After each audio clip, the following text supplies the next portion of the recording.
Hello, everyone. Welcome to week 14 of our EP1 class. I hope you've been doing well. It has been raining today. My drive to the university was a bit dicey, a bit dangerous, but what is life without spice, as they say? I hope everything's gone well. The video lessons have been evaluated and grades, and I think you should be able to see them now. If you have any detailed questions, don't hesitate to ask. I've tried to be flexible and a bit more generous in my grading than my natural inclination is. So I don't think anyone should cry too much about their grades, so to speak. No one did. I didn't give anyone a bad grade, a low grade, as it were. Well, within reason. We had some miscommunications with some students, and but that's okay. Let's. This will be our final lecture, and as I understand things, week 14, there will be one quiz coming up. Nothing too difficult, but another form of evaluation, another chance for students to show what we've learned. So, we finished last week with vowels, and we started with vowels. We'll be continuing with vowels. Remember, vowels are all voiced and continuous, and those sounds that we have. So we have the oo and oo. Now, if we see these compared with the Luke, ooh, look, look, pull, pull, fool, full. This is ooh, could.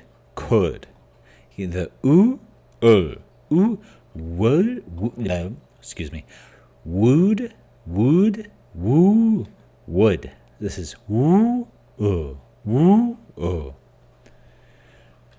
So we see the differences between these two.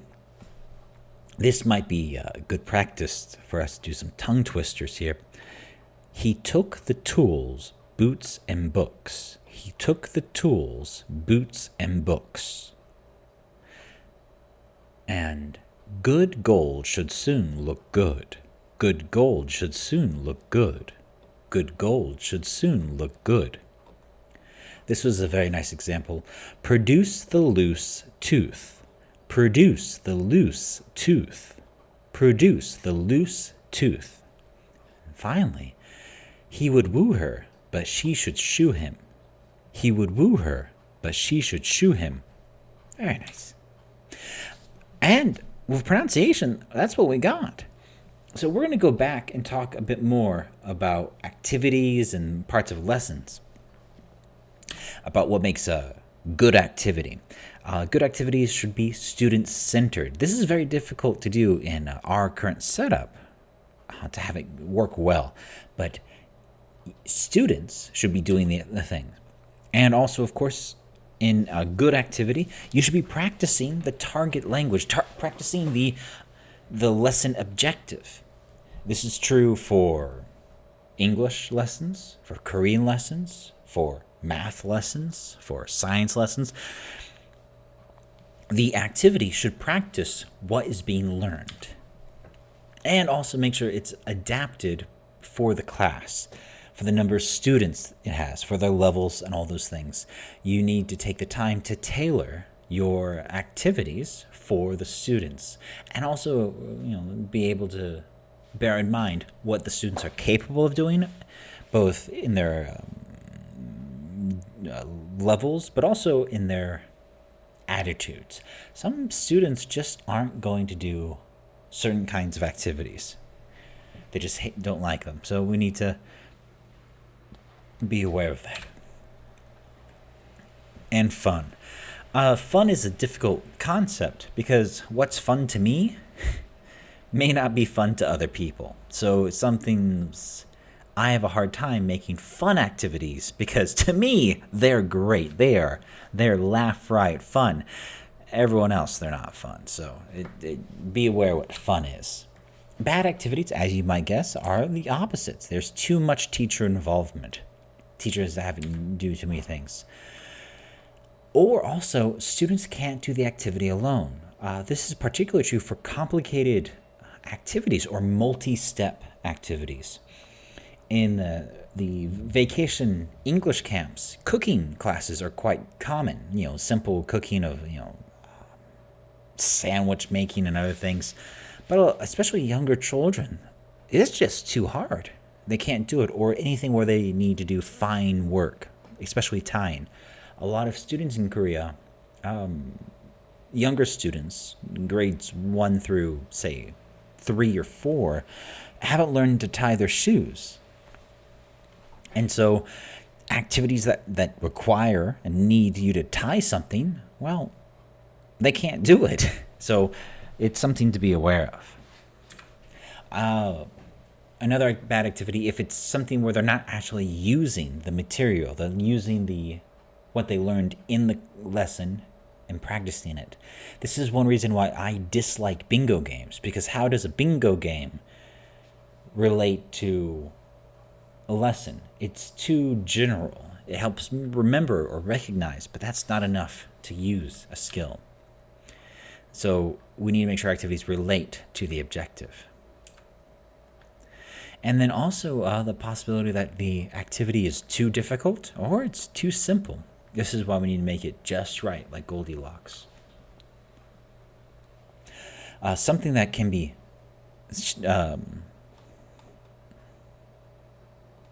happen. Students don't like saying that something's too hard, especially the older they get. So they'll say something's too easy when really it's too hard. And that happens more often. Their pride gets in the way.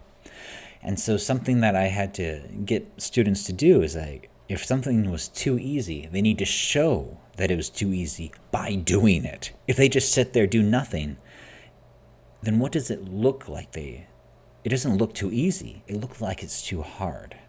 And so it's something about student psychology that we'll need to deal with, is that something might be too easy, or they just it might be too hard, or they might just not want to do it at all and claim it's too easy, and they won't do it and show nothing. As in they'll display zero comprehension, zero understanding of something. And then you get to embarrass them by trying to figure out what's actually going on. So be careful with that. And an activity being boring, that can happen too. Sometimes when we make rules for activities, we need to be careful with our language, especially with a foreign language, of English or Mandarin, as it were. We need to use simple words, simple directions. So instead of each student find 3 team members, there's some words here that are a little confusing. We can say, make groups of 3. Then we avoid words like member and team member. And each student find 3 team members. There's enough words here that students who aren't higher level, they'll get confused. Each find 3 team members, and it's enough to get confused with. Make groups of 3. And also make sure we have, when we give instructions, we give direct and clear instructions in English when we're giving them, so students can follow along. So we have number 1, take out your book. Number 2, open your book. Number 3, go to page 22, for example. You'll think that's very easy, and it's true, but sometimes when you're dealing with children, young children, they'll work very hard to not open their books. So here we have an example. Number 1, make groups of 3. Number 2, each student takes out 1 sheet of paper. Fill in the blanks, things like that. Also, demonstrate what you're going to do. Demonstration. Show what you want them to do, and that will help them understand. So they're not only hearing it, but they're seeing what they're supposed to do. I did this with you. I demonstrated the lesson plan, the video lesson as well. I showed you what I wanted and, a basic idea. So you have an idea of what you're supposed to do. If I just said, hey, make a video 3 minutes long, you have no idea, no concept of where to start. And even then, I'm sure you had some difficult time trying to figure out what you wanted to do for your lesson. It's very helpful to demonstrate as you give instructions. So step 1, you're doing step 1 and telling what step 1 is. And also, if you're playing a game, play a practice game. It helps if the students play a practice game as well if there's time. Just one practice round so everyone knows. And make examples. Do one example with the students. It makes sure that everyone knows what and everyone's following along. Also, something that's helpful, ask questions so the students can show you that they understand. Asking yes or no questions to check the students' understanding that they actually do understand. I say this, but don't ask a question we'll get to. But one good example, what do you do for number 1? And then you should get an answer. How do you win the game? That's if the students don't know, they can't give an answer. After you finish the worksheet, what do you do next? These are very definite answers. One question you should not ask is, do you understand? That question is a bad question to ask because almost every student who gets asked that question, they're going to say one thing. They're going to say yes. Even if they don't understand anything, they are going to say yes. If they say yes, they're not the stupid one. It takes a very brave and very strong emotional student, like strong in their self-esteem, to say, no, I don't understand. Because then everyone else gets a point and go, ha ha, you're Bobo. I've seen it happen many times. And it takes a brave student to say, what are we supposed to do? And so if you just say, do you understand? Well, then almost all students are going to say yes. This is true for elementary school, middle school, high school, and university. And I teach classes with at corporations now as well, and it's still there as well. It takes a bit of bravery to say, no, I don't understand. Do a better job teaching. That can happen sometimes. So be careful of asking that question. So we should avoid difficult language. I have a problem with this myself, but I would like you to form equal groups with your peers. We have this confusing word where I would like you to do this. It makes it sound much too soft that it's a complete optional choice when it's actually an explicit command. This is where Korean students get confused and think they view polite language as optional language, as a choice.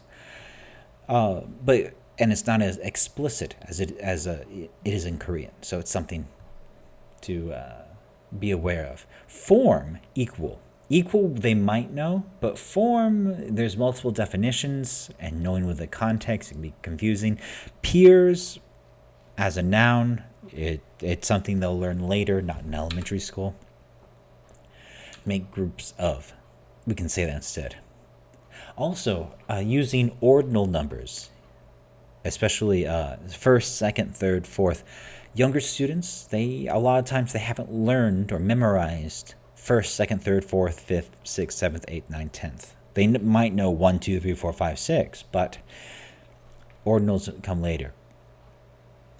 Also be careful saying first and then, and then, and then, and then, and then, because it's very easy to get confused about which step is which. Should they open their books or should they take out a piece of paper first? Things like that. Also be careful to not give a poor demonstration and no examples. You might say it's the opposite, the reverse, the mirror of the good rule activities. All right, ladies and gentlemen, that's what we have for this semester. We're going to have another short quiz, and that it shouldn't be too difficult. I will post a warning up when it's going to be and when the quiz is going to come up. But hopefully you've had a productive semester. I know it's been unusual, but it's been unusual for everyone. So I hope we can meet sometime later in the future. If you have questions, please, you can email me. Our e-class is going to be closed later in the future, but my email will not be. So if you have questions, please don't hesitate to ask, and have a wonderful vacation wherever you are. Goodbye.